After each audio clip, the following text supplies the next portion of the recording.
Okay guys, so as you can probably tell by the title, this isn't the happiest of videos, but when you have animals it's kind of to be expected. But the other day on the 30th of December 2014, I just went down to feed my chinchillas like normal, and sort of unexpectedly I guess because she was only 7, Lola had died. And externally, she looked perfectly fine. The day before, she was very active.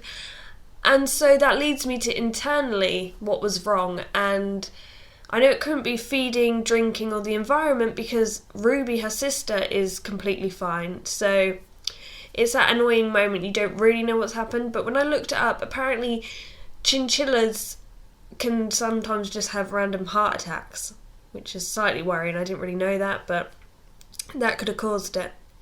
Anyway, this video is sort of to help you and me give my tips, what I've read about and what I've found personally about grieving animals, and see how Ruby's getting on. It's only been like 2 or 3 days now, and when you're dealing with a social animal like a chinchilla, grief is a very serious thing, and it can actually, they can go very quickly downhill.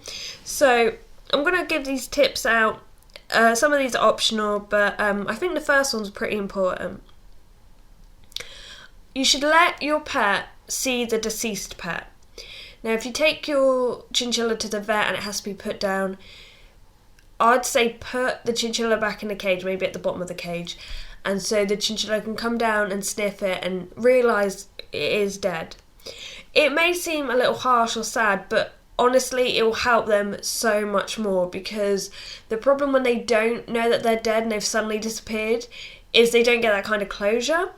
And if you imagine this is kind of weird, but if chinchillas were looking after you and you had one friend in with you the whole time and suddenly that friend disappeared and nobody can communicate really what happened to that friend to you, you're not going to have a clue unless you see it. So when I found Lola, Ruby is actually cuddled up to her, keeping her warm, which really broke my heart, to be honest. And but I think that actually helped a lot because she knew she had died, and so we didn't have to reintroduce all that. Tip 2, you clean out the cage, give fresh food and water, especially if there was a particular illness that killed the chinchilla. Disinfect everything with a pet safe disinfectant.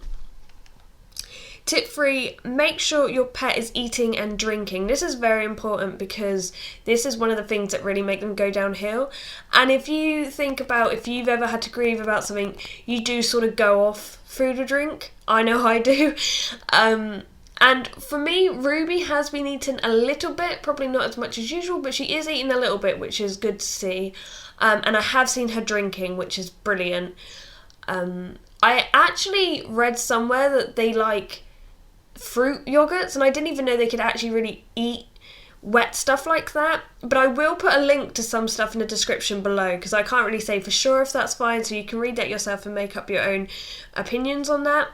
But yeah, make sure they're eating and drinking, very important.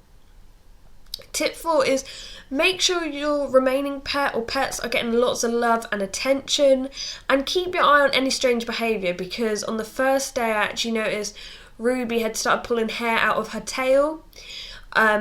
So I knew that had to stop straight away. She had to focus her attention on something else. This leads me on to tip 5. Get your pet a cuddly toy. Now, this is optional, but I have found it helps a little bit.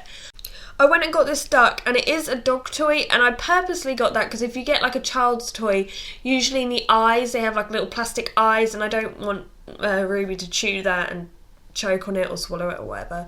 So I got her this one, and I'm actually surprised it hasn't been completely chewed. But I do think she finds it a bit of a comfort, something to snuggle up with, as that's quite a natural behaviour of a chinchilla. And finally, tip 6, give them plenty of playtime. You just know chinchillas love to be out of their cage and running around and jumping and exploring new things. And with anything really, I think even humans, a bit of exercise, all the endorphins, will do her the world of good. So I'm actually going to do that after I've recorded the voiceover for this. So hopefully that all goes well, and I'm also going to give her a sand bath, because if you have a chinchilla, you'll know they love the sand bath, they love running around, and I just think it will, it will be good for her. It will be a bit different for me because I'm used to 2 chinchillas basically tag teaming up on me, but yeah, I think this will help her a lot, so that's what I'm going to do. If you have any more tips, you're more than welcome to leave them in the comment section below. I wasn't sure whether to do this video, to be honest, but I figured if it can help at least one other person going through the same situation as me right now, then that's good enough for me. Thank you very much for watching, and goodbye.